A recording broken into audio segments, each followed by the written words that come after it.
जब ऐसे संकट आते हैं तो कुछ तत्व इसका गलत फायदा उठाने की कोशिश भी करते हैं। इस युद्ध के कारण दुनिया में जो कठिन हालात बने हैं उनका प्रभाव लंबे समय तक बने रहने की आशंका है।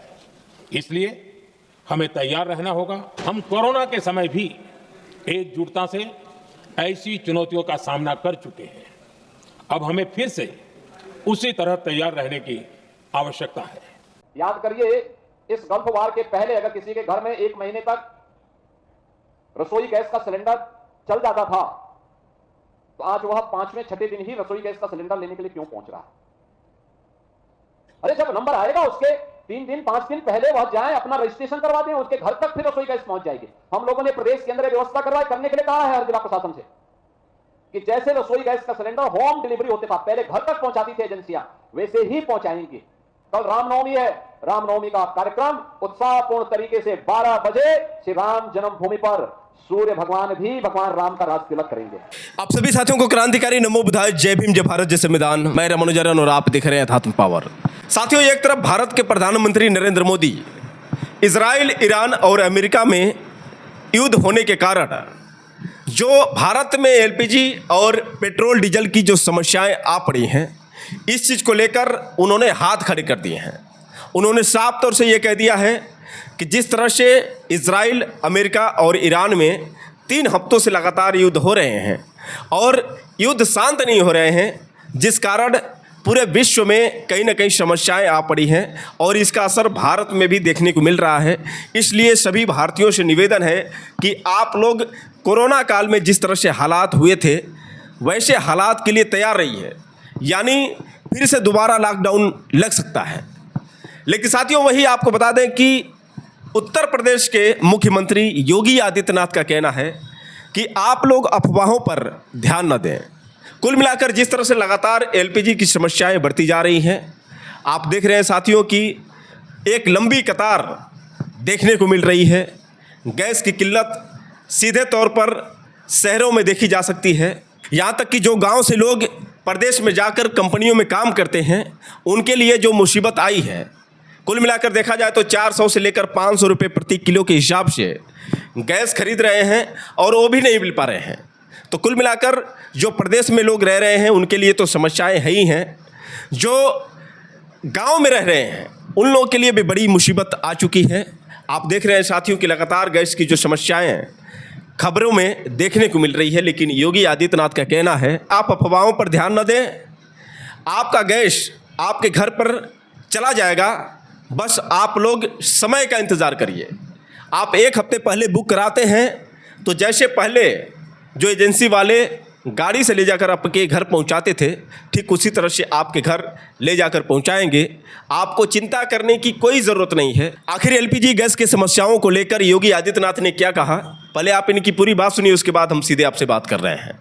याद करिए, इस गल्फ वार के पहले अगर किसी के घर में 1 महीने तक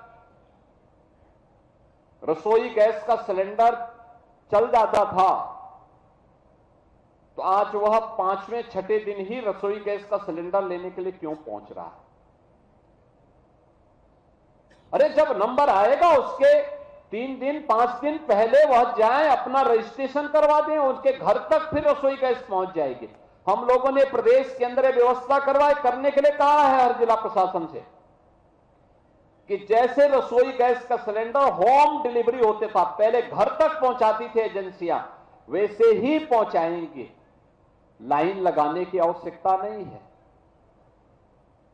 लेकिन कुछ लोग हैं जो अफवाह फैला करके माहौल खराब करना चाहते हैं। कुछ लोग हैं अव्यवस्था पैदा करने का प्रयास कर रहे हैं। जब आपकी बारी आएगी आप तक रसोई गैस पहुंच जाएगी। जब आवश्यकता हो तभी आप डीजल लेने के लिए जाइए, पेट्रोल लेने के लिए जाइए। लाइन लगाने की आवश्यकता क्या? और अगर हम उतावलेपन में, अफवाह में आकर के इस प्रकार के किसी दुष्प्रचार और किसी अफवाह के चक्कर में पड़ते हैं तो लगता है हम लोगों की राष्ट्रभक्ति पर लोग संदेह करेंगे। इसलिए बहनों और भाइयों, ये तो हमें सतर्कता रखनी होगी। हमें अपने राष्ट्रीय नेतृत्व को इस बात के लिए धन्यवाद देना चाहिए। भारत के अंदर सब कुछ अच्छा है। उत्साहपूर्ण माहौल में उत्सव मनाए जा रहे हैं। वासंतीय नवरात्रि के कार्यक्रम हो रहे हैं। कल रामनवमी है। रामनवमी का कार्यक्रम उत्साहपूर्ण तरीके से 12 बजे श्री राम जन्मभूमि पर सूर्य भगवान भी भगवान राम का राज तिलक करेंगे। आज आप देख रहे होंगे दुनिया के अंदर ईरान और इजराइल के बीच में, ईरान और अमेरिका के बीच में जो युद्ध चल रहा है, पूरी मध्य पूर्व एशिया पूरा उससे प्रभावित है और पूरी दुनिया ही लगभग प्रभावित है। दुनिया में हाहाकार है, अव्यवस्था है, अराजकता है। भारत के अंदर हम एक शानदार और यशस्वी नेतृत्व में, प्रधानमंत्री जी के शानदार और यशस्वी नेतृत्व में सुरक्षित भी हैं और बेखौफ अपनी विकास की यात्रा को आगे बढ़ाने का काम भी कर रहे हैं। ये लगातार चल रहा है, लेकिन याद करिए, ये युद्ध लंबा खींचा तो प्रभावित तो हर व्यक्ति होगा। हमें मानसिक रूप से उसके लिए तैयार होना होगा। अफवाहों पे ध्यान नहीं देना होगा।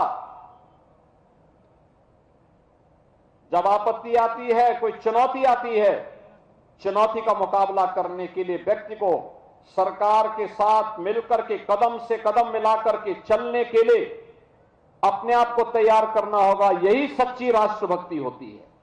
जब हम सरकार के साथ किसी भी नेशनल इश्यू में मिलकर के काम करते हैं तो परिणाम हम सबके सामने आएंगे। हमारी राष्ट्रभक्ति इस बात को लेकर के होगा कि अगर देश के हित में सरकार ने कोई कदम उठाया है तो हम लोग उसके लिए अपने आप को तैयार करें। तो दोस्तों, आपने सुना किस तरह से योगी आदित्यनाथ ने कहा कि आपको अफवाहों पर ध्यान न देना है, बल्कि आपको विश्वास करना है। अगर आप अफवाहों पर ध्यान देंगे तो कहीं ना कहीं ये राष्ट्र के लिए सही नहीं होगा और देश प्रेम पर सवाल खड़ा हो जाएगा। इसलिए आप लोगों से निवेदन है कि आप लोग समय का इंतज़ार करें। ज़रूरत हो तभी आप लोग डीजल पेट्रोल के लिए पेट्रोल पंप पर पहुँचें, वरना मत पहुँचें। वही योगी आदित्यनाथ ने कहा कि रामनवमी है और रामनवमी के अवसर पर भगवान राम का राज तिलक करने खुद सूर्य भगवान आएंगे। सोचिए साथियों, यही तो हमारे देश की सबसे बड़ी विडंबना है। सोचिए, क्या वास्तव में ऐसा हो सकता है? अभी भी उसी दौर में ये लोग जी रहे हैं। ठीक उसी तरह से जैसे कि कथाओं में आपने सुना होगा कि हनुमान जाते हैं और सूर्य को आम समझकर निगल लेते हैं, वैसे ही हो सकता है कि सूर्य भगवान राम का राज तिलक करने के लिए इस ज़मीन पर उतरे। ऐसे ऐसे भैया ये मुख्यमंत्री हैं, ऐसे ऐसे आडंबरी पाखंडी लोग जब इस सत्ता को संभालेंगे तो फिर कैसे हमारा देश का विकास होगा, ये भी एक गंभीर विषय है। बता दें साथियों कि जिस तरह से लगातार जो समस्याएं आप देख रहे हैं, गैस को लेकर, पेट्रोल को लेकर, डीजल को लेकर, साथ ही साथ साथियों बहुत कुछ ऐसी समस्याएं हैं जिन समस्याओं को योगी आदित्यनाथ नज़रअंदाज कर रहे हैं। इनके कहने का मतलब कि हमारे देश में शांति है। दुनिया में युद्ध तो छिड़ा ही छिड़ा है, हमारे देश में शांति है और हमें चाहिए कि सरकार का सहयोग करें, सरकार का साथ दें। लेकिन साथियों, आप लोगों से पूछना चाहते हैं कि कब इनकी नहीं चली है, कब ये सरकार जो चाहिए वो नहीं हुआ है। योगी आदित्यनाथ और प्रधानमंत्री नरेंद्र मोदी जी से हम पूछना चाहेंगे कि आप लोगों ने कब देश के लिए कोई ऐसा कदम उठाया हो और जनता ने न माना हो। प्रधानमंत्री नरेंद्र मोदी जिन्होंने पहली बार किस तरह से ये कहा कि नोटबंदी होनी चाहिए, कैसे देश के लोग इनकी बात मान लिए। भले ही सरकार को घाटा हुआ, भले ही रिजर्व बैंक ऑफ इंडिया ने ये कह दिया कि नोटबंदी से हमें नुकसान हुआ है। इन्होंने तो सपना दिखाया था कि लोगों के खाते में 3-3 लाख रुपए भेजे जाएंगे, अगर नहीं भेज पाए तो हमें बीच चौराहे पर गोली मार देना। लेकिन साथियों, अभी भी वो वादा का वादा ही रह गया। आज देख रहे हैं कि किस तरह से भारत की अर्थव्यवस्था गिरती जा रही है। रुपए जो डॉलर के मुकाबले कितना नीचे गिर चुका है, ये हमें आपको बताने की ज़रूरत नहीं है। वैसे साथियों, योगी आदित्यनाथ ने शांति की बात की, लेकिन क्या आपको लगता है साथियों कि योगी आदित्यनाथ की सरकार में हम शांति महसूस कर रहे हैं? क्या आपको लगता है कि योगी आदित्यनाथ की सरकार में किसी भी प्रकार की कोई हिंसा नहीं हो रही है, किसी भी प्रकार का कोई जातिवाद नहीं हो रहा है, किसी भी प्रकार का शोषण नहीं हो रहा है और न ही किसी भी प्रकार का अत्याचार हो रहा है? क्या आपको लगता है? साथियों, योगी आदित्यनाथ जो ये कह रहे हैं कि हम शांति से जी रहे हैं, लेकिन देखा जाए तो आज भी किस तरह से हम जातिवाद का शिकार हुए हैं। हर रोज़ बाबा साहब डॉक्टर भीमराव अंबेडकर की मूर्तियाँ तोड़ी जा रही हैं, हर रोज़ दलितों पर अत्याचार हो रहे हैं, हर रोज़ महिलाओं के साथ दरिंदगी हो रही है, हर रोज़ कहीं ना कहीं हत्याएं हो रही हैं, लेकिन योगी आदित्यनाथ का कहना है कि हम शांति से हैं।